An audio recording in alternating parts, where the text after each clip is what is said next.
All right, it's a live episode of Locked On Pelicans. Y'all, it's hot outside in Louisiana, like really, really hot. Don't go outside hot. And Zion Williamson is out here doing sprints. Yeah, I think he might be taking basketball seriously, but there's still one big question mark to his commitment to this team and his career. And I'll tell you what it is and answer your questions in a live episode of Locked On Pelicans. Let's go.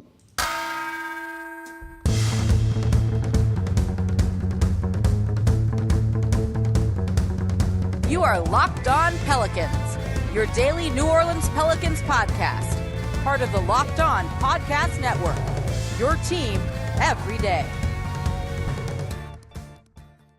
Welcome to another edition of Locked On Pelicans, the daily podcast covering your favorite team, the New Orleans Pelicans and NBA, part of the Locked On Podcast Network, your team every day, available wherever you get your podcasts and available on YouTube. I'm your host, Pelicans Insider, credential member of the media, Jake Madison, at NOLA Jake on Twitter. Here with y'all on this Thursday. We do the live shows every Thursday at 7 p.m. Central. My chance to interact with y'all, answer your questions. I appreciate everyone being in here. We got a bunch of people in the chat. Hello. We'll get to your questions here in a couple of minutes. Also, hi, Dad. I think I need to legally say that here so I don't get disowned in that. I see the chat. And of course, thank you for making Locked On Pelicans your first listen today and every day. We're here Monday through Friday, though it's the off season, so we're Monday, Wednesday, Thursday. No one else coming to you like this, the number one Pelicans podcast. If you want to support the channel, become an everydayer. Yes, everydayer is 2 words. Comment down below on YouTube as well and tell a friend about the show. So I just went for a 2-mile walk outside. I try and do that almost every single day. It is freaking brutal outside, isn't it? Oh, by the way, today's episode of Locked On Pelicans is brought to you by Birddogs, which I'm actually wearing right now. Go to birddogs.com/LockedOnNBA or enter promo code LockedOnNBA for a free white tech hat with any purchase. You won't want to take your bird dogs off, we promise you. Yo, it's sweltering outside. It's so bad that the Saints are practicing in the Superdome on Friday. They canceled the the fan-attended part of training camp on Thursday because it's just too hot to be outside. We all know this, right? We all know it's way too hot out there. And Zion Williamson is in New Orleans, which is a great thing first and foremost, and he's outside doing sprints at training camp per Brett Martell of the Associated Press. I don't want to say it's awesome because I actually don't really want anyone outside sprinting. But if we're looking to see if Zion has had a switch go off, if he's had that epiphany of it's clicked for him, he's kind of putting it all together and he's doing the things he needs to do, well, certainly then that has got to be one of the biggest things when it comes to commitment. Doing sprints outside in Louisiana because it is absolutely brutal right now. No one is doing that for fun. You can go do sprints and do cardio inside in the air conditioning, though they're still renovating the facility a little bit, so there's some issues with that. But you don't need to do that. And guess what? He's doing that. I've said, I think you're seeing Zion mature a little bit, that you're seeing him kind of put things together for what he needs to do, that maybe he's tired of the negative narrative around him. Maybe he's tired of all the jokes on social media, the weight jokes, which I don't really like and I don't think really hold a ton of, credence to everything. So when maybe it's just kind of worked. Like in a way, maybe he's been shamed or peer pressured in a sense into just doing what he needs to do. Last year, as was covered by Howard Beck for, I believe, GQ or Sports Illustrated at the time, and Howard Beck was on the show earlier in the summer. ABJ504, I see your comment there every single time. I saw it earlier too. You're going to get like the first shout out. Don't worry. So he was in Florida working out last year, and he did all the right things last year too, but he was in Florida. Here he's in New Orleans at the facility around the team. It's great that he's taking it a step further. We know Zion can do this and can be in shape for the start of the season. He did everything right last offseason. He got a personal chef, personal trainer, started working out more, really doing 2 days in Florida, kind of just getting away from everything, and came into the season in was awesome. He was awesome. He would have been a lock for an all-NBA team if he had played more than 29 games. If he had played 60, 65 games. Now it's got to be 65. He would have been a lock for an all-NBA team. If the Pelicans were better, he would have been like a dark horse in the MVP discussion. We know he is capable of doing this. I like it that he's doing it in New Orleans. I like that he's out there doing sprints and things like that, trying to push himself and get better.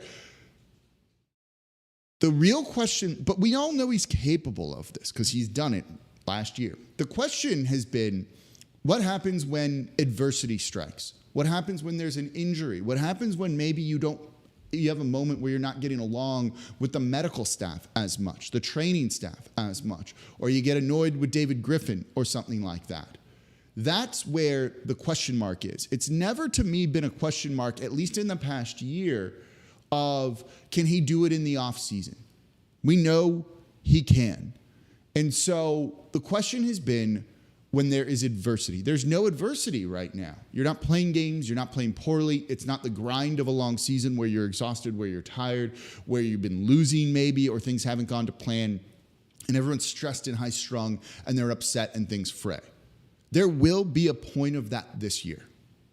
I would love for there not to be, but it's the Pelicans. There's going to be a point. There's a point like that for every single team, right? What is Zion going to do? How is Zion going to react when that's the case? And that's what I really want to know. Right now, everything's gravy. Everything's good.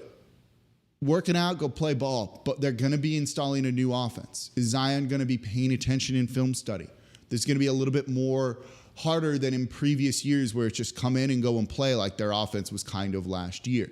I want to see when things are tough, when things are, when he hits adversity and how he responds to that. And if he responds in a positive way, taking rehab seriously, taking the film studies seriously, which he did last year. If he's doing all of that, that's when I think we can truly, truly say like, yeah, the light bulb has gone off. The switch has been flipped. And now he's the type of professional that we need to see from Zion Williamson. Because look, no one's out there doing sprints for fun. Not here in Louisiana. It's brutal.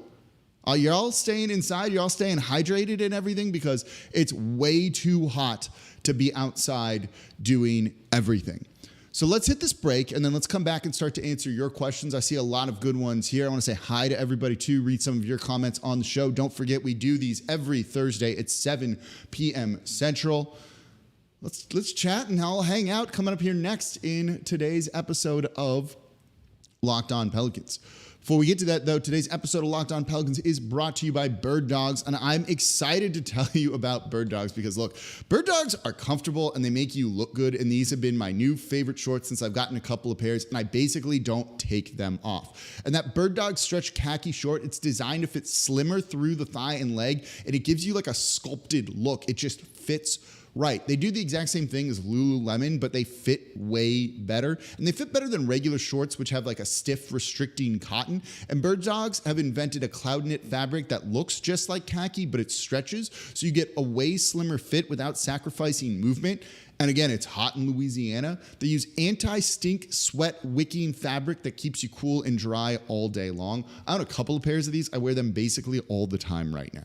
So go to birddogs.com/LockedOnNBA or enter promo code LockedOnNBA for a free white tech hat. That's birddogs.com/LockedOnNBA or promo code LockedOnNBA for a free white tech hat. You won't want to take your Birddogs off. We promise you.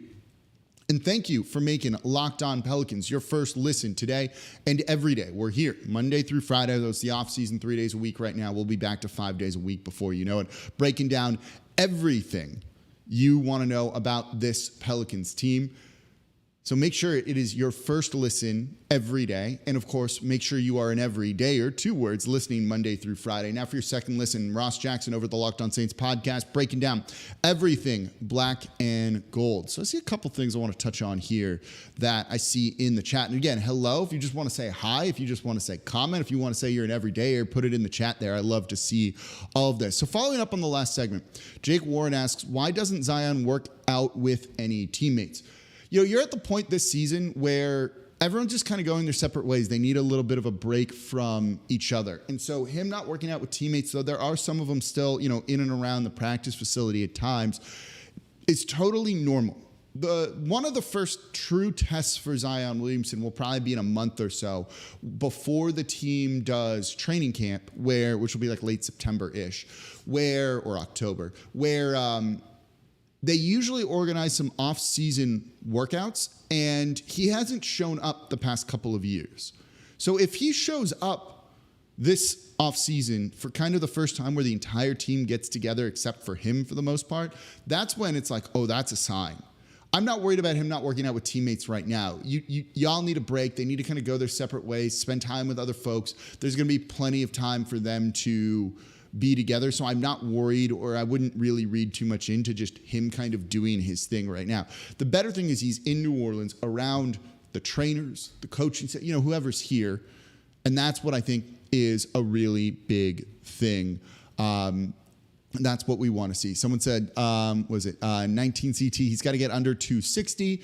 Michael Taylor says Zion at 250 pounds could be nasty. I worry less about the weight. I really don't worry about the weight and just want to watch him play and how it goes.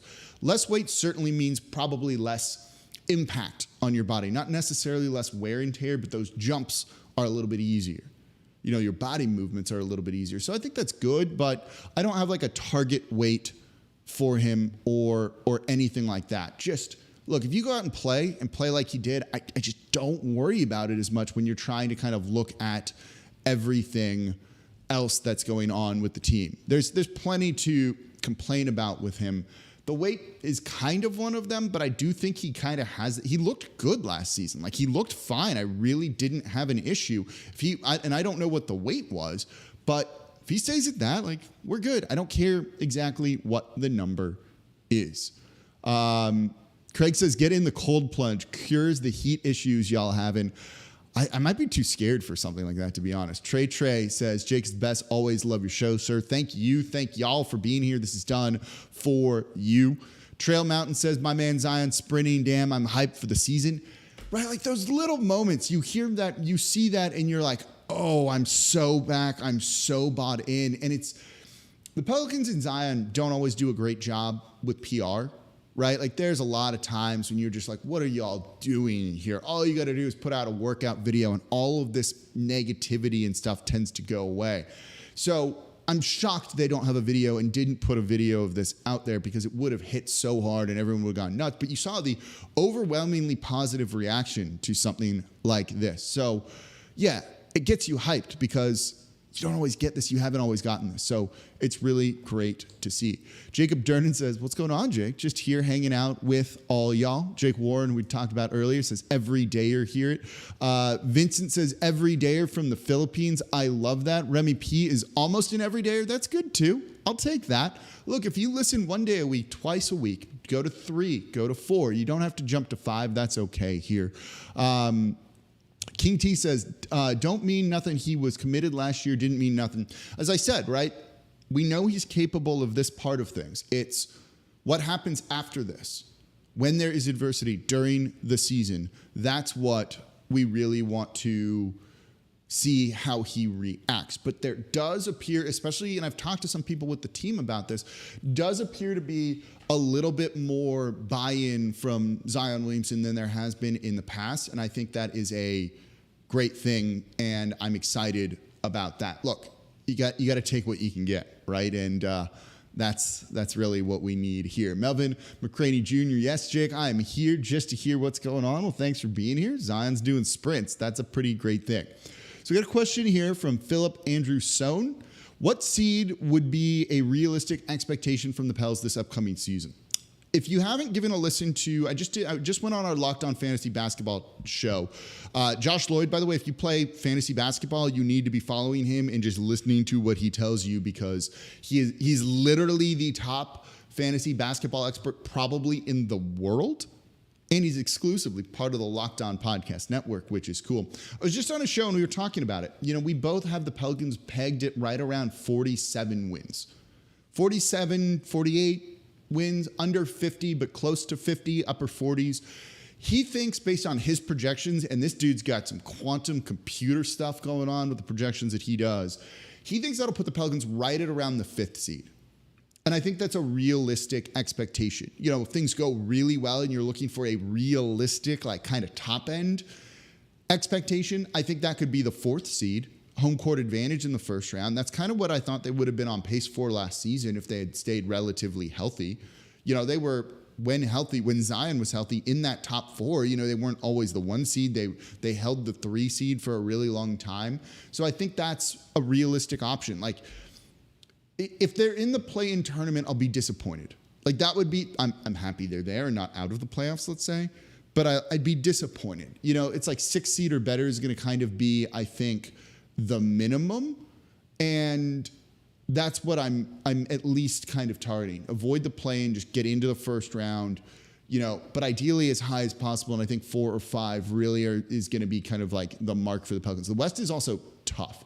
The West is also really, really tough. And these teams are loading up, right? The Nuggets are still going to be good.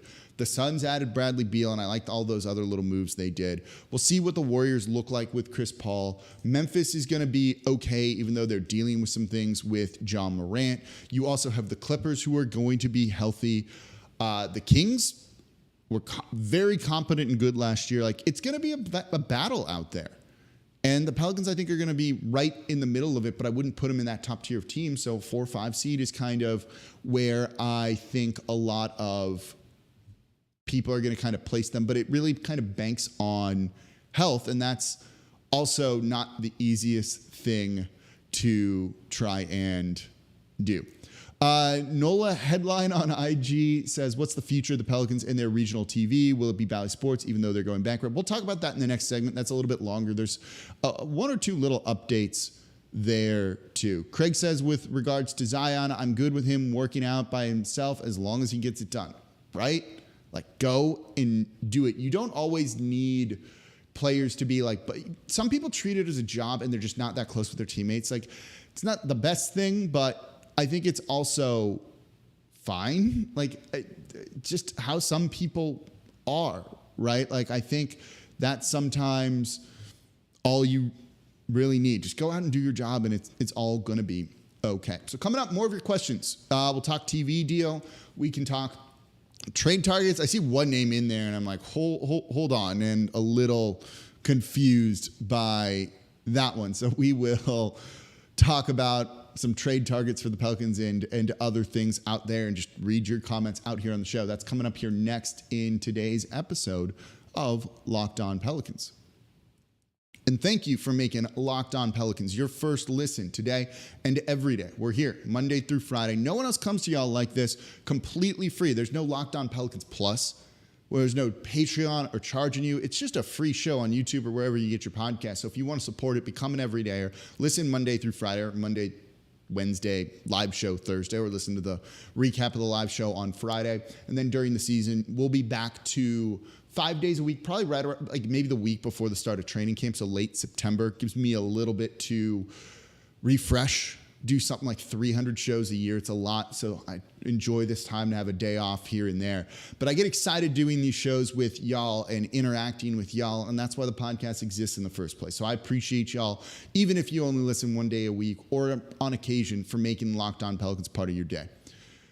So for your second listen, Locked On Saints, Ross Jackson. Now that he's been in New Orleans for over a year, we hang out a lot, and it's like the nicest human alive. I love that dude tremendously, and he also gives you the best insight on everything black and gold. So let's take your comments, and I see Fire Edits, which when I saw this comment in the chat, I really did wonder if this was like a troll comment. But let's treat it as if it's real. Would Steven Adams be a good fit for the Pels? I mean, no. Like, they traded him away to bring in Valanciunas. I don't think Steven Adams is as bad as some people make him out to be. For whatever reason, his teams are better offensively with him on the court than not. And, like, spacing with him hasn't ever truly been, like, a big problem.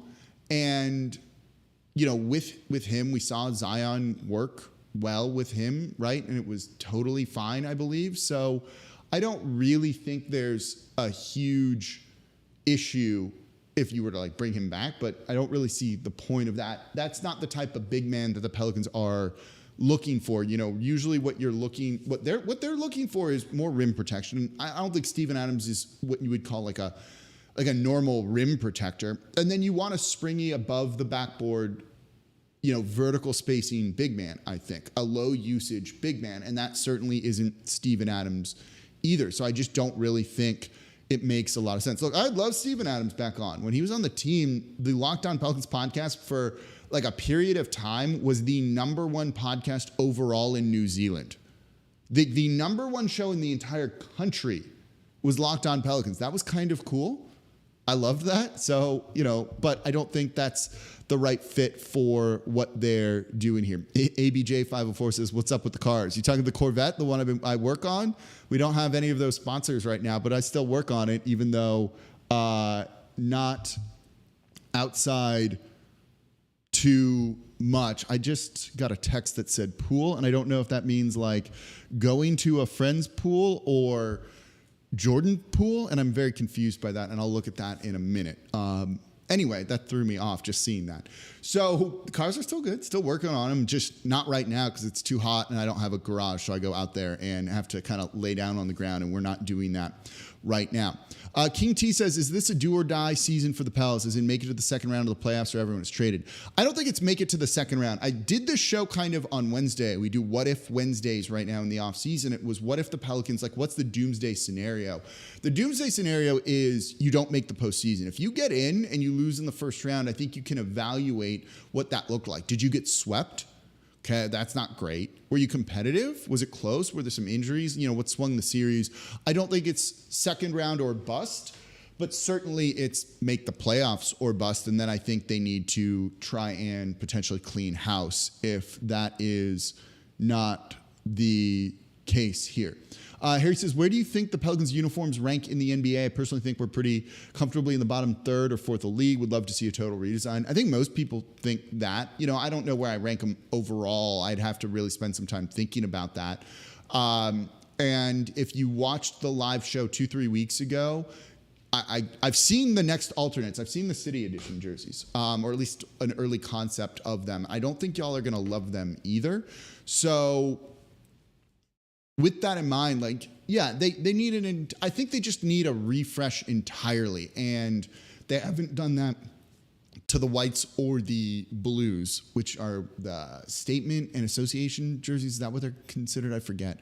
And so we'll see what ends up happening with those, but I don't think those are going to be any sort of change anytime soon with everything. Yeah, ABJ says 5 or the Corvette. The Corvette drives. It doesn't have air conditioning in it right now, so I'm not trying to drive it a ton, as it's, as we said in the beginning, absolutely brutal here. Bullet23 says, everydayer here, currently blocked on Twitter. I really only block people unless they're jerks. But if you put your Twitter handle in here and we'll unblock you and give you another chance, and I'll make sure I do that after the show. So thank you, even though I blocked you on Twitter and you're probably not happy about that, for being in the joining here and everything.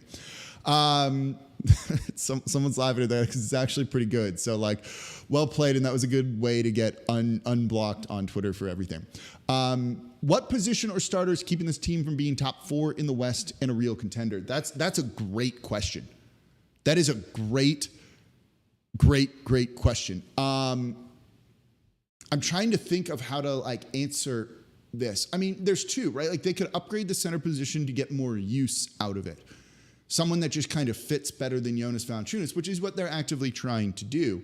The other way you could look at it, and I don't know if it's a specific position or even starter, right? You need more shooting. You need more three-point shooting.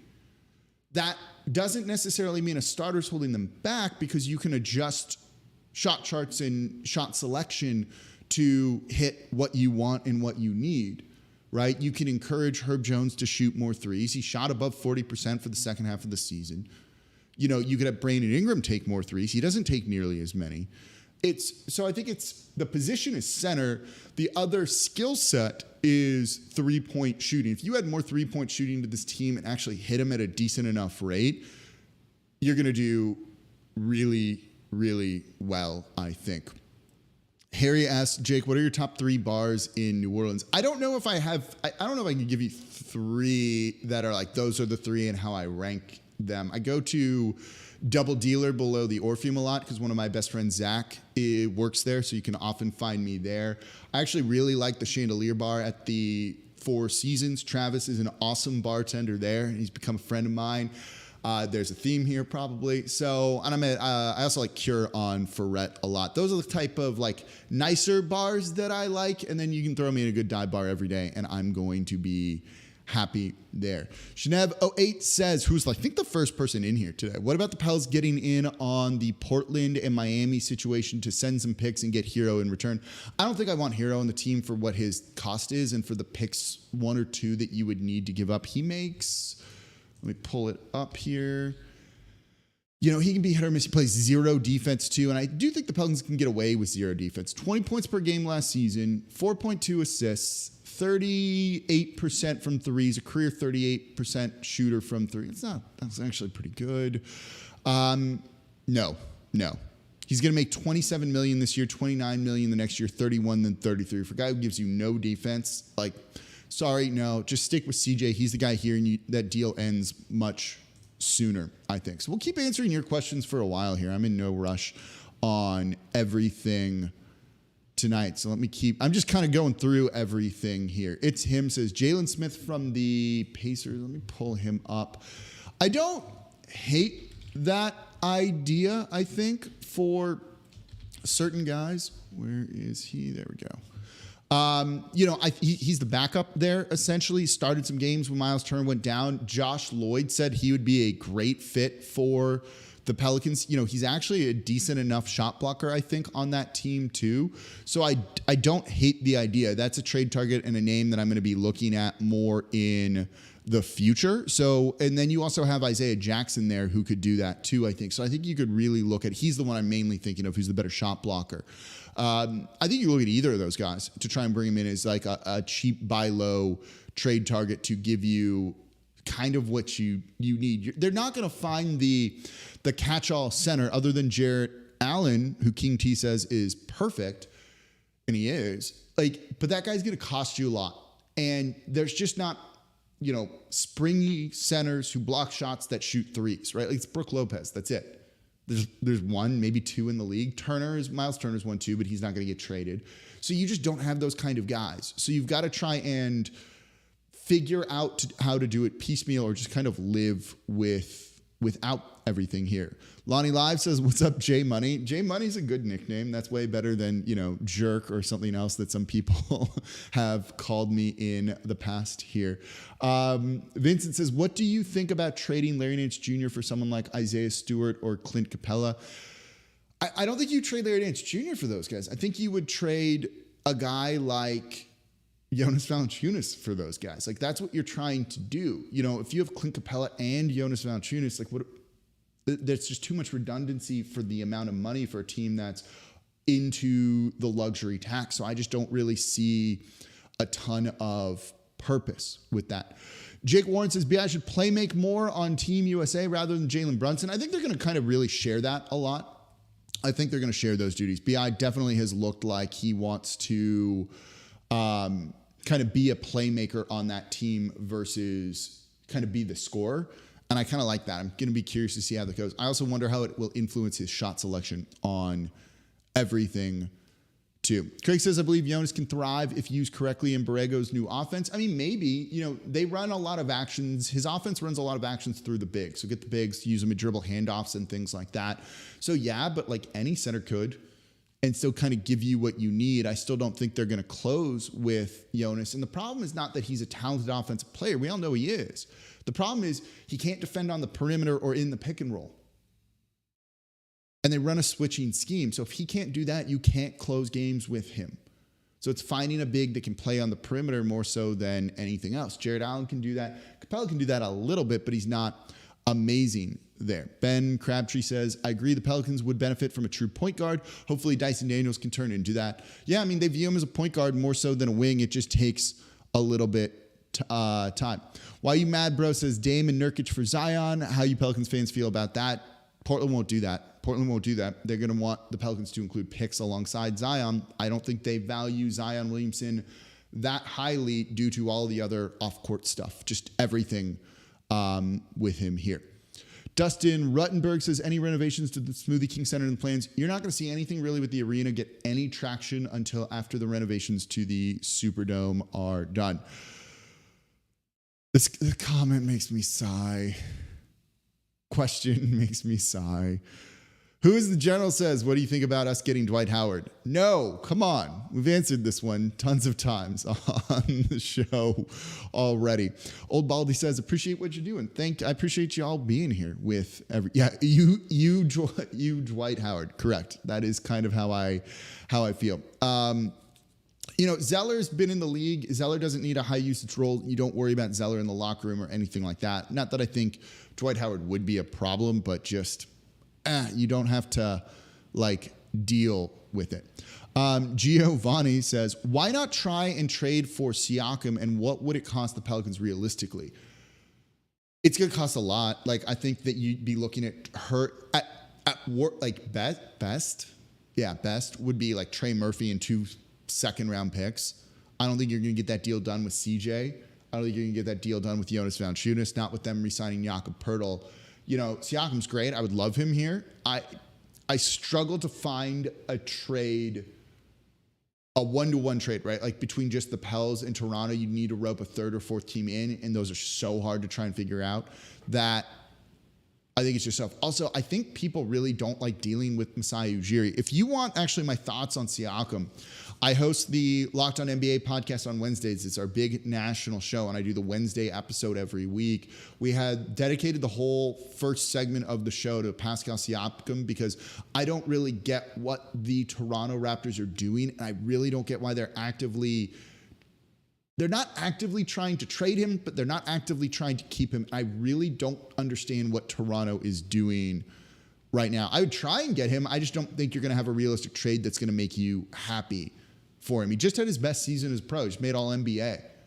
He's very good. He's a two-way player. Do you want to give up Trey Murphy for him? I'm not sure that's what I want to do, and that's the type of return he's going to kind of command. So let's keep going through some of the questions here.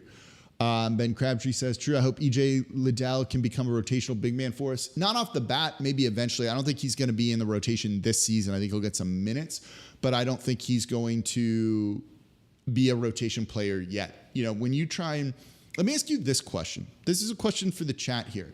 We know, let's pretend these are the starters. Let's pretend the starters are CJ McCollum, Brandon Ingram, Herb Jones, Zion Williamson, and Jonas Valanciunas. Who are the 5 people in the rotation? Who's the other 5? So you have a 10-man rotation. Who are the other 5 outside of the starters? Trey Murphy's certainly going to be one. Who are the other 4? You don't need to put Trey in there. We know he's going to be in there. Who are the other 4? I don't think EJ Liddell cracks that. I don't even think Jordan Hawkins cracks that. I think it's something like Trey Murphy, Jose Alvarado, Dyson Daniels, Najee Marshall, Larry Nance Jr., something like that. Maybe maybe Jordan Hawkins eventually gets Jose Alvarado's minutes. Maybe Dyson, if he struggles, gets